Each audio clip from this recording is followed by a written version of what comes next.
बिस्मिल्लाहिर्रहमानिर्रहीम, अस्सलाम वालेकुम। वेलकम टू कुन रेसिपीज़। तो आज मैं विपिंग क्रीम के बगैर एक मीठे की ऐसी रेसिपी लेके आई हूँ जो कि बहुत कम खर्च में बनती है और बहुत ही ज़्यादा जो है ना ये मज़ेदार और टेस्टी होती है। पहले यहाँ पर मैंने लिया है 2 किलो दूध। ठीक है, अक्सर जो है ना रेसिपीज़ जो शेयर की जाती हैं वो बहुत कम क्वान्टिटी में बनाई जाती हैं, लेकिन आज मैंने जो है ना ज़्यादा क्वान्टिटी में बनाई है क्योंकि ईद पर मीठा जो है वो ज़्यादा ही बनता है।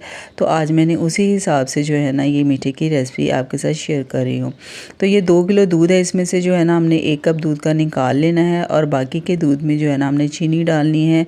ये 1 कप भर के मैंने इसके अंदर चीनी का डाला है, इसको अच्छे से मिक्स कर लेना है और इस दूध को जो है ना पकने के लिए छोड़ देना है। ये कच्चा दूध था, काफ़ी गाढ़ा दूध था, तो आपने सिर्फ 5 से 6 मिनट इसको जो है ना पकाना है।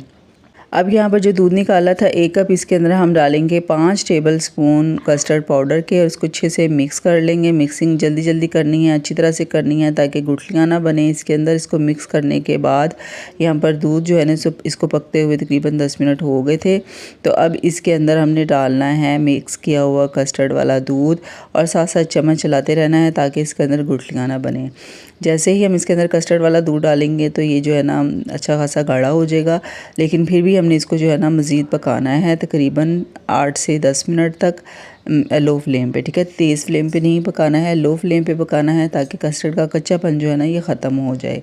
बहुत मज़ेदार और बहुत ही कम खर्च में बनने वाली ये मीठे की रेसिपी है। इसमें टेस्ट जो है ना आपको बहुत ही ज़बरदस्त मिलेगा। तो वीडियो को आपने फुल वॉच करना है, एंड तक वॉच करना है। अच्छा, यहाँ पे इसको पकते हुए 10 मिनट हो गए हैं। अब हमने इसको फ्लेम बंद कर देनी है, इसको ठंडा होने के लिए छोड़ देना है रूम टेम्परेचर पे। फ्रिज में नहीं रखना है, रूम टेम्परेचर पे ही इसको ठंडा करना है। अब यहाँ पर ये अच्छे से ठंडा हो चुका है, तो ये थोड़ा सा हार्ड हो गया, लेकिन अभी हमने इसकी कंसिस्टेंसी जो है ना इसको थोड़ा सा और पतला करना है। उससे पहले इसको जो है ना ये हैंड विस्कर है, इसकी मदद से अच्छे से बीट कर लेना है। इससे जो है ना कस्टर्ड के सारे लम्स जो हैं ये ख़त्म हो जाएंगे। उसके बाद इसके अंदर मैंने 1 क्रीम का पैक डाला है। इसके जगह पे आप घर की जो दूध की मलाई होती है ना वो भी डाल सकते हैं। ठीक है, उससे भी यही वाला टेस्ट ही आएगा।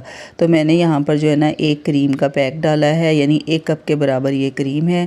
क्रीम डालने के बाद इसको अच्छे से मिक्स कर लेना है। अच्छा, क्रीम जो है ना ये आपने कस्टर्ड को ठंडा करने के बाद ही इसके अंदर डालनी है।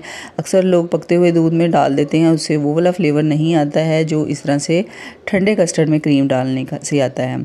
तो आपने कस्टर्ड को अच्छे से पहले ठंडा करना है, उसके बाद क्रीम इसके अंदर डाल के मिक्स करनी है। उसके बाद आपने इसमें डालनी है बादाम, किशमिश डालनी है और भी आप मज़ीद जो है ना ड्राई नट्स डाल सकते हैं जितने आप अफोर्ड कर सकते हैं। फ्रूट्स में से मैंने इसके अंदर सिर्फ बनाना डाले हैं, अगर आप और भी ज़्यादा डालना चाहते हैं तो और भी डाल सकते हैं। इसको अच्छी तरह से मिक्स कर लेंगे। अच्छी तरह से मिक्स करने के बाद जो है ना, अच्छा यहाँ पर जो है ना मैंने जेली बनाई थी। बच्चों को जो है ना जेली बहुत ज़्यादा पसंद होती है। ये टोटली ऑप्शनल है, अगर आप डालना चाहते हैं तो डाल सकते हैं, वरना इसको आप स्किप भी कर सकते हैं।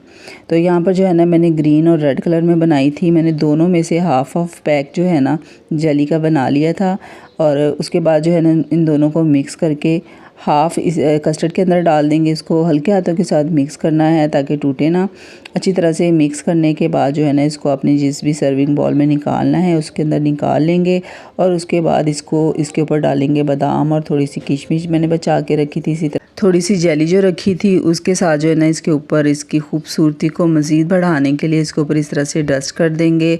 और 2 फ्रूट केक पड़े हुए थे, उनके मैंने क्रम्स बना लिए थे और किनारे जो है ना इस बॉल के उनको कवर कर देंगे। इस तरह से ये हमारा मज़ेदार सा मीठा बिल्कुल तैयार हो चुका है। अब इसको 2 घंटे के लिए फ्रिज में रखेंगे। अच्छी तरह से ठंडा करने के बाद इसको सर्व करेंगे। ये कस्टर्ड जो है ना यकीन करें बहुत ही मज़ेदार बनता है। अब इससे ज़्यादा जो है ना कम खर्च में मज़ेदार और डिलीशियस कस्टर्ड की रेसिपी आपके साथ कोई शेयर नहीं करेगा। तो आपने लाजमी इसी तरीके से बनानी है और मुझे ज़रूर बताना है कि ये रेसिपी कैसी लगी है। अगर आपके किचन में ब्रेड और दूध मौजूद है ना तो ये रेसिपी जो है बहुत जल्दी बन जाती है। बच्चे और बड़े सबकी फेवरेट होने वाली है। इतनी ये शानदार बनती है और इतनी आसान है बनाने में, ये बच्चे भी बना सकते हैं। रेसिपी स्टार्ट करते हैं। बिस्मिल्लाहिर्रहमानिर्रहीम। सबसे पहले एक फ्राई पैन में डालेंगे 3 टेबल स्पून चीनी और इसके अंदर हम डालेंगे तकरीबन 5 से 6 टेबल स्पून जो है ना इसके अंदर पानी डालना है।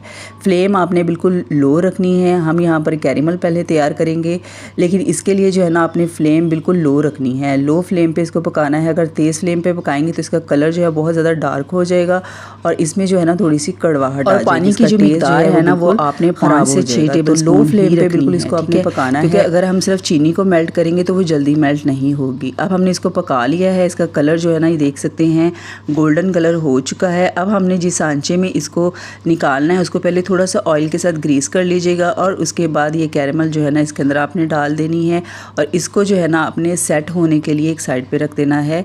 जैसे जैसे ये ठंडी हो जाएगी ये इसके अंदर जम जाएगी। अब हमने एक बाउल में डालना है 1.5 कप दूध। दूध जो है ना थोड़ा सा नॉर्मल टेम्परेचर का होना चाहिए, फ्रिज वाला दूध नहीं लेना है। इसके अंदर हमने डालने हैं 3 ब्रेड के स्लाइस, उसके आपने छोटे छोटे पीस करके डालने हैं।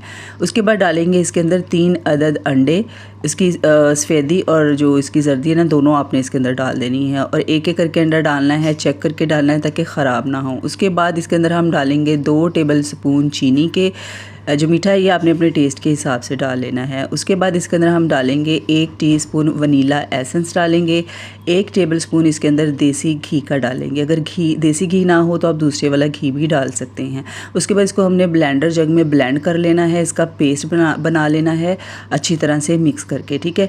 उसके बाद यहाँ पर ये जो हमने कैरेमल वाला बॉल तैयार किया था इसके अंदर जो है ना हमने ये दूध ब्रेड वाला जो दूध है ना ये इसके अंदर डालना है, लेकिन इसको आपने छान के डालना है, ठीक है, ताकि जितने भी ब्रेड के पार्टिकल्स जो होंगे ना वो सारे इसके अंदर स्ट्रेनर के अंदर रह जाएंगे और नीचे जो है ना बिल्कुल स्मूथ सा हमारा जो है ये टेक्सचर निकल आएगा, ठीक। उसके बाद यहाँ पर हमने लेना है एलुमिनियम फॉइल लेना है। इसके साथ ना इस बॉल को अच्छे से कवर कर देना है क्योंकि अब हमने इसको स्टीम देनी है। अगर आपके पास एलुमिनियम फॉइल ना हो तो इसकी जगह पे आप जो है ना डबल बटर पेपर जो होता है ना वो भी यूज़ कर सकते हैं, उससे भी बहुत अच्छे से ये स्टीम हो जाएगा। अच्छा, ऊपर थोड़े से होल कर देंगे टूथपिक की मदद से। उसके बाद एक कढ़ाई में डालेंगे पानी, इसके अंदर हम रखेंगे स्टीमर और इसके ऊपर रख देंगे ये बॉल और ऊपर से इसको कवर कर देंगे और इस ढक्कन के ऊपर जो छोटा सा होल था इसको भी मैंने अच्छी तरह से कवर कर दिया था। अब हमने इसको स्टीम देनी है, इसको बेक करना है 45 मिनट के लिए। पूरे 45 मिनट आपने इसको बेक करना है। उससे पहले आपने इसके ऊपर से ढक्कन बिल्कुल भी नहीं उतारना और जो फ्लेम है ना वो जो हम आम केक बेक करते हैं ना वही वाली ही फ्लेम रखनी है, ठीक है, यानी दम वाली फ्लेम। और 45 मिनट के बाद इसको आपने उतार लेना है। ऊपर से ये पेपर हमने उतार दिया है और ये देखिए बहुत ज़बरदस्त तरीके से ये बेक हो चुका है। इसको आपने चेक कर लेना है, ठीक है, टूथपिक की मदद से। अगर जो टूथपिक जो है ना क्लियर आए तो इसका मतलब है ये बहुत अच्छे तरीके से जो है ना बेक हो चुका है। अब आपने इसको थोड़ी देर के लिए ठंडा होने के लिए रख देना है। फ़ौरन इसको बिल्कुल नहीं निकालना है, फ्रिज में इसको बिल्कुल नहीं रखना है, इसको अपने रूम टेम्परेचर पे ही ठंडा करना है। उसके बाद इसके ऊपर प्लेट देनी है और इसको जो है ना पलट देना है और ये बहुत ईजिली जो है ना इसमें से ये पुडिंग जो है निकल आएगी। ये हमने बनाई है ब्रेड पुडिंग।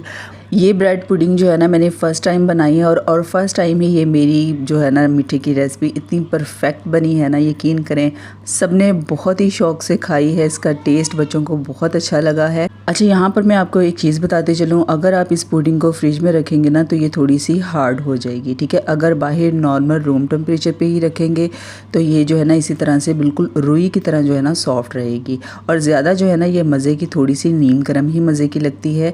तो आपने इसी तरीके को फॉलो करके ये रेसिपी बनानी है। मैं गारंटी से कहती हूँ अब बनाने में भी बहुत आसान है, बहुत ईजिली बन जाएगी। अगर मैं फ़र्स्ट टाइम ये इतनी परफेक्ट बना सकती हूँ ना तो मैं पूरी उम्मीद रखती हूँ कि आप मुझसे भी ज़्यादा अच्छे तरीके से इसको बना सकते हैं। यहाँ पे मैं आपको तोड़ के भी दिखाती हूँ, यकीन करें बिल्कुल स्मूथ सा इसका टेक्सचर है। खाने में ये बिल्कुल रुई की तरह है और मुंह में घुल जाने वाली ये मीठे की रेसिपी, तो आपने लाजमी ट्राई करना है। और मिलते हैं नेक्स्ट वीडियो में। अपना बहुत सारा ख्याल रखिएगा, दुआ में याद रखिएगा। अल्लाह हाफिज़, फ़ी अमान अल्लाह।